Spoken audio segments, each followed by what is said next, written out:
guys, it's Lita. So this is that, sorry about my empty room, by the way. This is that one video that I was telling you guys I would make about my experience while I was offline.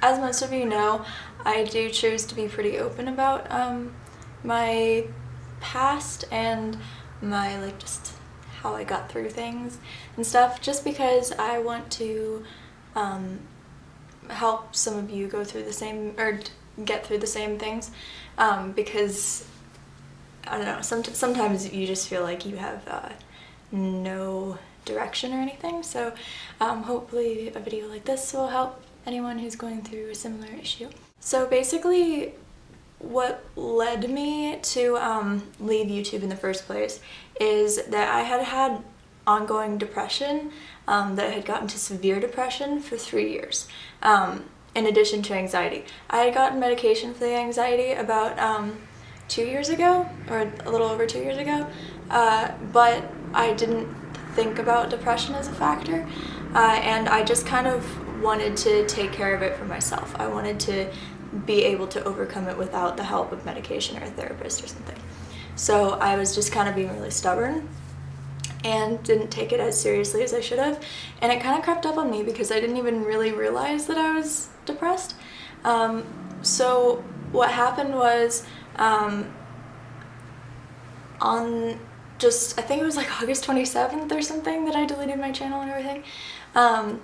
On that day, I had been told that there was like some really negative comments going on in my videos, which happened a lot, but for some reason just that day I completely snapped. Like I literally just, my psychological well-being just kind of just crumbled while I was at Target actually, and you know, it was just like a huge episode of hysteria all of a sudden. And so my mom spent some time calming me down, and then I came home and made the decision that I was going to delete all of my sites because I just needed to disappear. It was like I couldn't handle it anymore.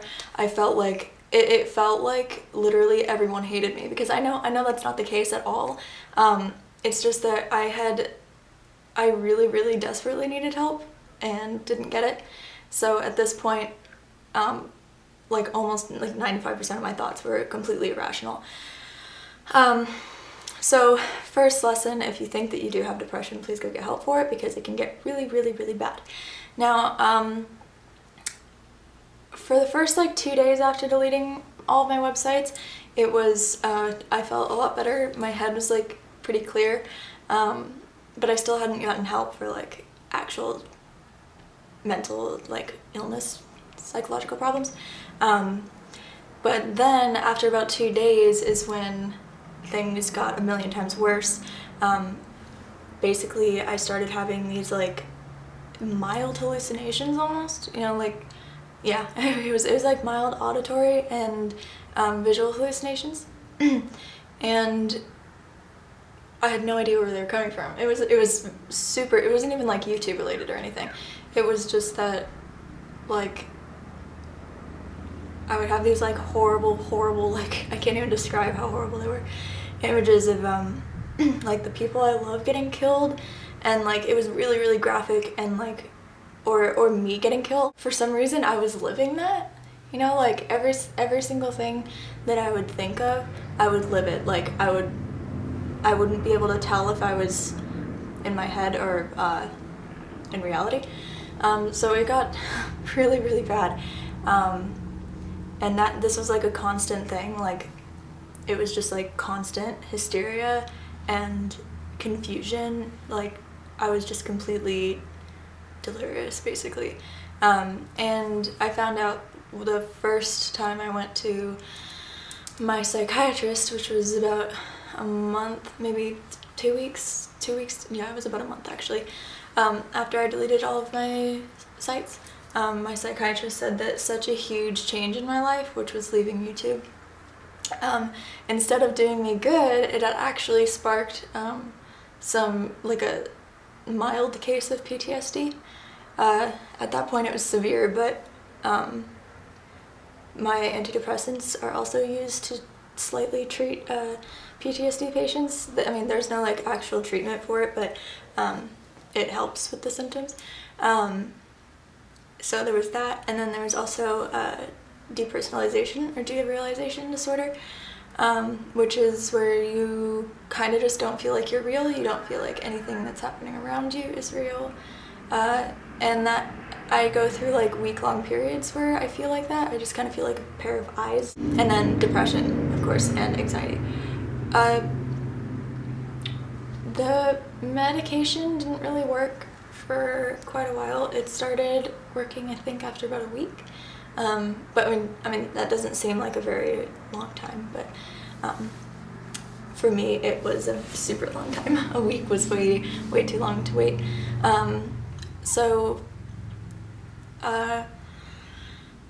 I mean, it started getting like a lot better. Before I had started taking my medication, I couldn't even leave the house. Like, I didn't leave the house for like a whole month because I was afraid that I was gonna die. It like every single thing around me I thought was gonna kill me. And every morning when my mom would go to work, I would start crying then too, like hysterically, because I thought that it was the last time I was ever gonna see her, because I thought that something was gonna kill her too. And like there were points where like we went to the grocery store together, and she went in the grocery store, and I just like completely lost it in the car because I decided to stay in the car. I completely lost it while she was in the grocery store because I thought that I like was thoroughly convinced somehow that there was a gunman in the grocery store and that I wasn't gonna see her again.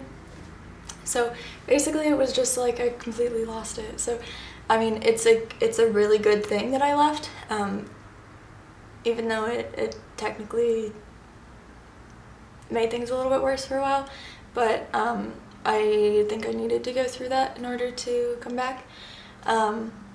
Luckily now things are actually completely better. Well, like not completely, there's still like some remaining minor issues, but you know, like I can tell like what's what now, and I can focus and go out and do stuff. In fact, I actually get all like squirmy if I don't go out and do stuff.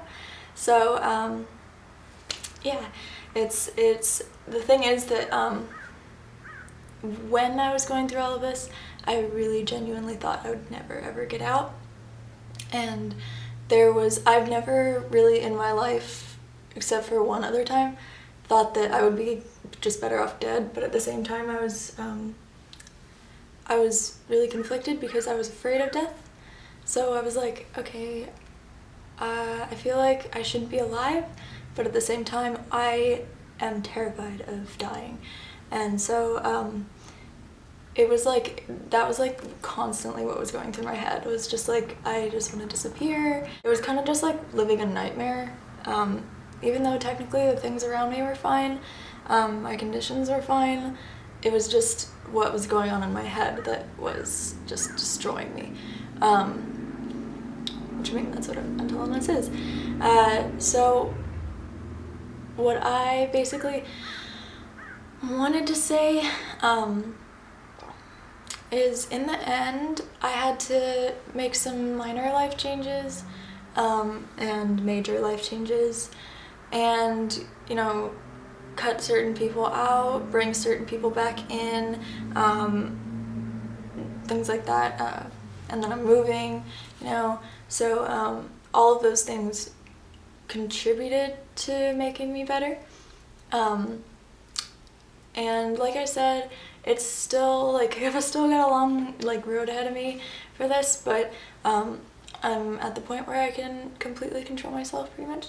There are times when I get like some crazy anxiety and stuff, but I can pretty much get myself out of it after a while.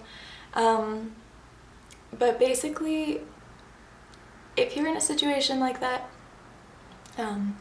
if words even help, because I know for me, I don't think words could have helped. I couldn't even help myself, and neither could anyone else at that time. But if you're going through a similar situation where you aren't sure whether you even want to be here or not, or if you can't tell who the hell you are or who the hell, you know, what's going on or anything like that. Basically, if you're suffering from any mental illness, just keep trying, because although there are a lot of mental illnesses that aren't curable, they are treatable. So, and it does get easier to cope with the more that you try.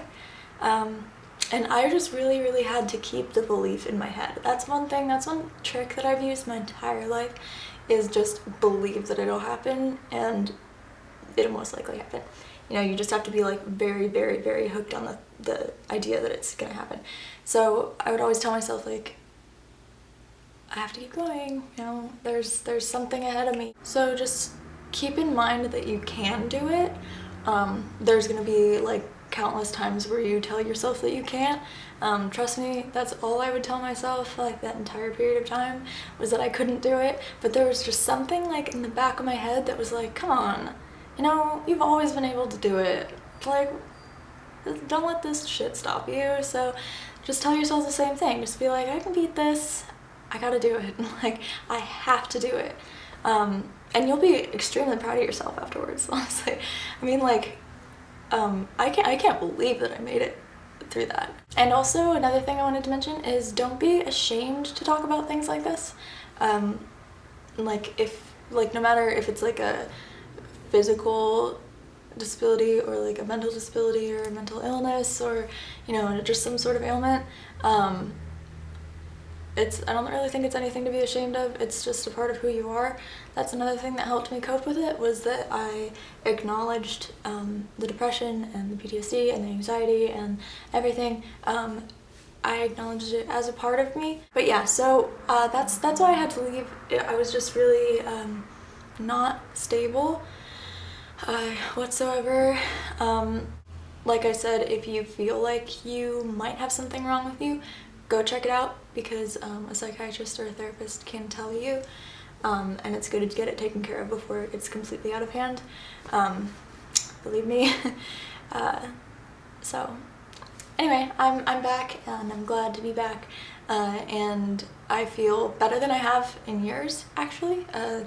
Like I said, I had ongoing depression and anxiety for over 3 years, and now it's like I'm able to cope with it a little bit. I'm still on medication and I still have like some treatment stuff to do, but you know, I feel great. And I haven't had this much fun or smiled this much or like been this carefree in a long time, and I'm glad to be back. So I hope that did help some of you guys, because I know that a lot of you do have problems of this, or like this, of your own. Actually, I'm sure the majority of you do. I mean, like, most everyone has their own issues, whether they show it or not. So if you are going through something tough that is similar to what I went through, then I really hope that this was able to give you an insight on how I beat it. You just gotta really hang on there and kick its ass, you know? So, alright. Well, like I said, I'm glad to be back. I missed you guys more than anything. Like, yeah, I literally have tingles, like, in my boobs, honestly. Honestly, my boobs are tingling because I'm excited. Okay, I love you guys, and I will see you again soon. Okay, I love you. You're all my little special babies. Okay, bye.